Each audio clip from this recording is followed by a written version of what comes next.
Over thinking से बचें। Avoid over thinking. एक कहानी को स्टार्ट करने से पहले आप कमेंट बॉक्स में बुधाई नमा जरूर लिखें। तो आप ओवर थिंकिंग से कैसे बच सकते हैं, चलिए आज एक कहानी को स्टार्ट करते हैं। ध्यान साधना एक वरदान है उन लोगों के लिए जिन्होंने अपने जीवन को उत्थान की तरफ ले जाना है, जिन्होंने भरसक प्रयास करने का और अपने मन को मुक्त करने का संकल्प लिया है।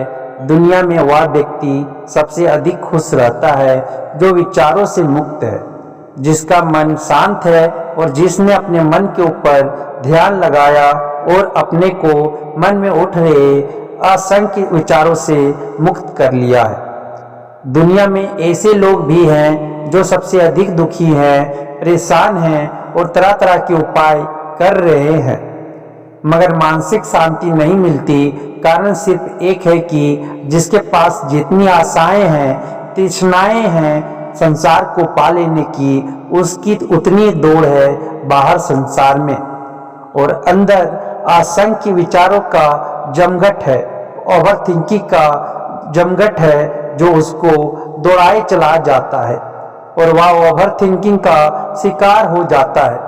जो व्यक्ति जितना अधिक सोचता है, करता है, वह उतना ही दुखी हो जाता है। दुनिया में आज ऐसे लोगों की संख्या बहुत बढ़ गई है जिनकी नींद कम हो गई है। बच्चे से लेकर बूढ़े तक सभी इसका शिकार होते चले जा रहे हैं। कारण सिर्फ एक है कि अपने अंदर उठ रहे असंख्य विचारों, ओवर थिंकिंग का वेग उनको भगाए चला जाता है और सोचते सोचते वह अपने विचारों में खोता चला जाता है और उसकी नींद कम होती चली जाती है। मन दौड़ाता चला जाता है। ओवर थिंकिंग उसको पागलपन की हद तक ले जाती है।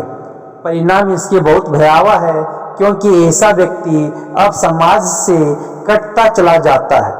कोई उसके नजदीक नहीं आना चाहता, बात नहीं करना चाहता। कारण यह है कि वह सोचते सोचते विचारों में इतना खो जाता है कि कब वह क्या बोल जाएगा, क्या कह जाएगा, क्या कर जाएगा, उसको ख्याल ही नहीं रहता। यह सब ओवर थिंकिंग का परिणाम है। जरूरत से ज्यादा सोचना और पूरे दिन उन विचारों को दोहराते रहना और उन पर रिलीव करना ही ओवर थिंकिंग है, और एक बहुत बड़ा दुख का कारण बनता है। ऐसे व्यक्ति को उसकी सोचने की आदत को तोड़ना, उसके विचारों की चेन को तोड़ना एक चैलेंजिंग टास्क है। यह काम ध्यान से ही हो सकता है, मगर क्योंकि विचारों का वेग इतना ज्यादा है कि जब तक वह आंख बंद कर पाता है या अपने को शांत रखने की कोशिश करता है, उसको पता ही नहीं चलता कि वह कितनी बड़ी विचारों की लहरों का सामना कर रहा है। ओवर थिंकिंग की वजह से यह काम बहुत मुश्किल हो जाता है कि वह ध्यान में बैठ भी सके। इसलिए हर व्यक्ति की समस्या एक ही है, शिकायत एक ही है कि ध्यान में बैठ नहीं पाते, ध्यान नहीं लगता। कारण यही है कि जिसके पास जितनी अधिक विचारों की श्रृंखला है, ओवर थिंकिंग है, उसके लिए ध्यान उतना ही मुश्किल है। हालांकि एक हद तक तो हर व्यक्ति है विचारों में उलझा हुआ है, मगर जो व्यक्ति जरूरत से ज्यादा अपने विचारों में उलझ गया है, उसके लिए ध्यान बहुत ही मुश्किल बात हो जाती है।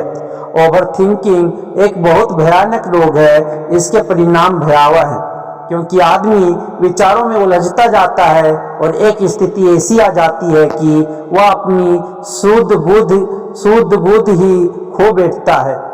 क्या खाना है, कब खाना है, क्या पहनना है, कितना पहनना है, कहाँ बोलना है, कहाँ चुप रहना है, उसे ख्याल ही नहीं रहता।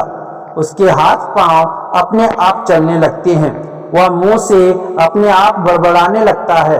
अपने विचारों के चलते ओवर थिंकिंग वह अपने से ही बातें करते रहता है। धीरे धीरे वह अपनी इस ताकत को खो देता है जो मन को कंट्रोल करती है, जो दृष्टा है, जहाँ व्यक्ति का अपने ऊपर नियंत्रण रहता है, वह नियंत्रण टूट जाता है। विचारों की ताकत से, वेग से, फलों से उसका अपने मन पर से, दिमाग पर से नियंत्रण हट जाता है।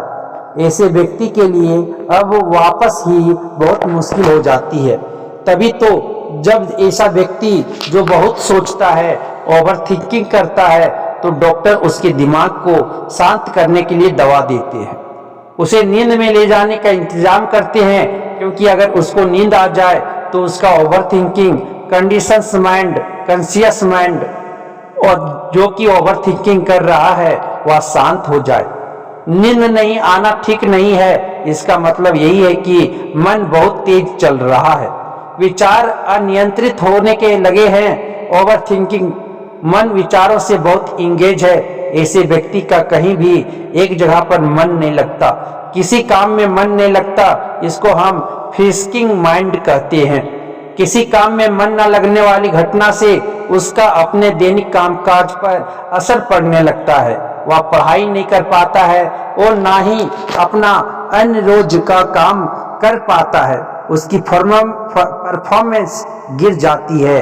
नतीजा, अगर वह स्टूडेंट है तो उसका रिजल्ट ठीक नहीं रहता, अगर वह घर में रहता है तो किसी भी काम को पूरा नहीं करता, अगर वह जॉब करता है तो वहाँ भी आधा अधूरा काम करता है। इस वजह से ऑफिस से भी उसकी टेंशन बढ़ने लगती है, यानी हर जगह से उसकी लापरवाही और सुस्ती से लोग परेशान होने लगते हैं।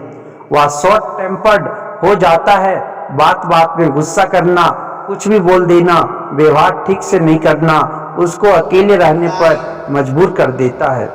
धीरे धीरे वह व्यक्ति समाज से दूर होता चला जाता है, कोई उसका संग साथ नहीं देता और वह डिप्रेशन और अकेलेपन का शिकार हो जाता है। ऐसे व्यक्ति के लिए बहुत जरूरी है कि वह डॉक्टर की सलाह ले और जैसे ही उसको थोड़ा बहुत फायदा हो, दवा से वह अपने को योग में जोड़कर रखें। ऐसे व्यक्तियों के लिए सारे अस्पतालों में योगा केंद्र बनाए गए हैं, वहां जाकर योग करें और जैसे जैसे उसकी रिकवरी होती है तो ध्यान की साधना करें। किसी ऐसे गुरु की तलाश करें जो उसे ध्यान साधना में मदद करे, हेल्प करे। एकदम से सीधे ऐसे व्यक्ति से ध्यान नहीं होगा, क्योंकि वह व्यक्ति साधारण विचारों की प्रक्रिया से ओवर थिंकिंग, असाधारण विचारों के जमघट में उलझ गया है, ओवर थिंकिंग में चला गया है। उसको ध्यान से पहले रेचन करना होगा, जिसको कथारसिस कहते हैं, और यह कथारसिस उसके विचारों की चेन को तोड़ेगी, तब धीरे धीरे वह अपनी साधारण अवस्था में आ जाएगा। मगर इसमें एक और खतरा बना ही रहता है कि व्यक्ति कभी भी विचारों के बहाव में चला जाता है, ओवर थिंकिंग में चला जाता है। उसे अपने आप को बिजी रखना होगा, मुश्किल है क्योंकि उसका कहीं मन नहीं ठहरता। उसे अपनी मनपसंद क्रिएटिविटी को करना होगा ताकि वह अपने विचारों की चेन को तोड़े, जैसे painting, sports, yoga, meditation, travelling, book reading और कोई हॉबी को अपनी जिंदगी का हिस्सा बनाना होगा। विपश्यना ध्यान रोज रोज करना होगा। इसीलिए ऊपर की ओवर थिंकिंग पर की गई बातों से यह विचार करना होगा कि हम जिस आधुनिक दौड़ में अपने मन को दौड़ा रहे हैं उसकी स्पीड पर कंट्रोल भी जरूरी है। नहीं तो जो अनावश्यक विचारों, ओवर थिंकिंग को हम ट्रिगर कर रहे हैं इन सोशल मीडिया के माध्यम से, टेक्नोलॉजी के माध्यम से, इसके परिणाम बहुत गंभीर हैं। मजे की बात यह है कि शरीर पर लगा घाव दवा से भर जाएगा, मगर मन पर लगा विचारों का घाव ओवर थिंकिंग नहीं भरता। यह बहुत दुखदाई है। मन का नियंत्रित हो जाना, अनियंत्रित हो जाना बहुत बड़ा आघात है, हमें जरूर विचार करना चाहिए। तो अगर एक कहानी आपको कैसी लगी हमें कमेंट करके बताएं और अपने दोस्तों के साथ अवश्य शेयर करें, जिनसे उनका भी ओवर थिंकिंग कम हो जाएगा और वो भी अपने आगे फ्यूचर में कुछ कर सकेंगे। इस वीडियो के अंत तक बने रहने के लिए आपको दिल से शुक्रिया, धन्यवाद।